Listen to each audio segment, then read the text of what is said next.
Halo semuanya, apa kabar? Semoga kabar baik ya.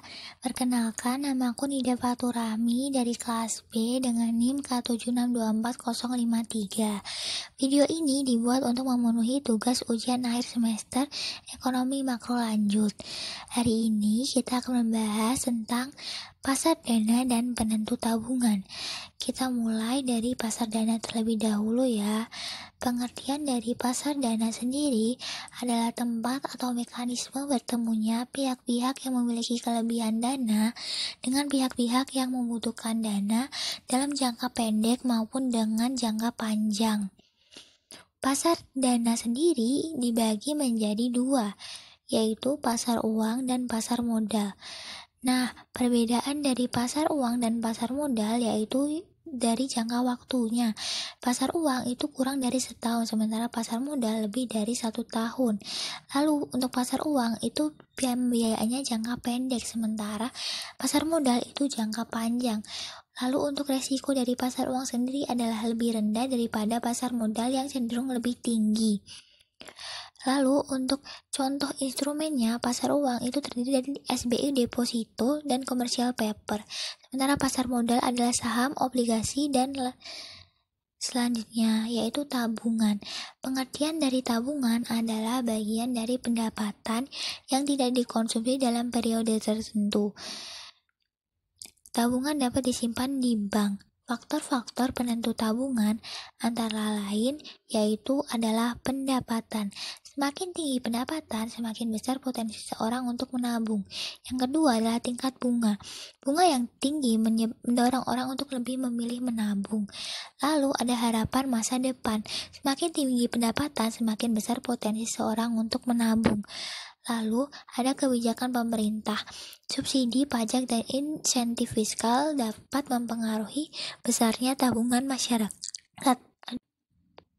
Lalu ada tingkat inflasi. Inflasi tinggi menurunkan nilai uang sehingga orang menghindari menabung di instrumen konvensional. Lalu ada kurva tabungan. Untuk lebih jelasnya, teman-teman bisa melihat video di setelah ini ya.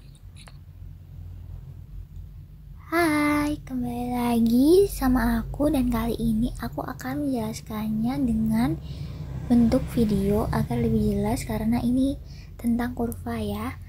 Nah, seperti yang udah diketahui di PowerPoint tadi, pasar dana pinjaman adalah pasar di mana para penabung atau supply dan para peminjam atau demand bertemu.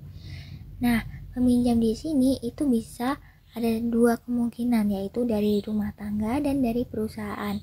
Nah, suku bunga bagi para peminjam itu dimisalkan sebagai biaya untuk meminjam. Nah, ketika investasinya turun, maka permintaan peminjam itu akan naik. Hal ini digambarkan dengan bentuk kurva dari kiri atas ke kanan bawah. Ini adalah kurva demand. Lalu untuk penabung sendiri itu dibagi menjadi dua, yaitu tabungan swasta dan tabungan publik. Nah, suku bunga bagi para penabung itu dimisalkan sebagai reward untuk para penabung. Ketika investasinya naik, maka supply atau penabungnya itu juga akan naik. Hal ini digambarkan dengan bentuk kurva dari kiri bawah ke kanan atas. Nah, ini supply. Nah, titik pertemuan antara kurva supply dan demand itu adalah di sini, yang disebut dengan titik equilibrium.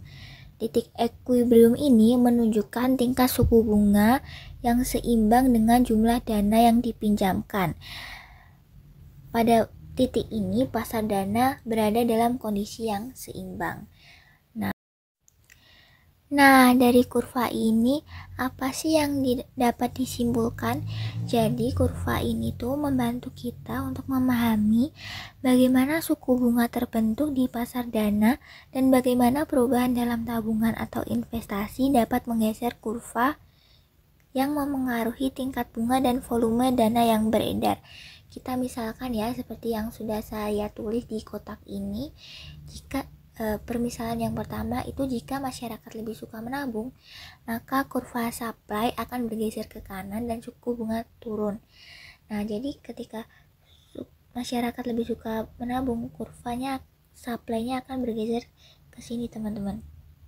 Nah, jadi menimbulkan suku bunga turun dan dana pinjamannya meningkat. Ini E1.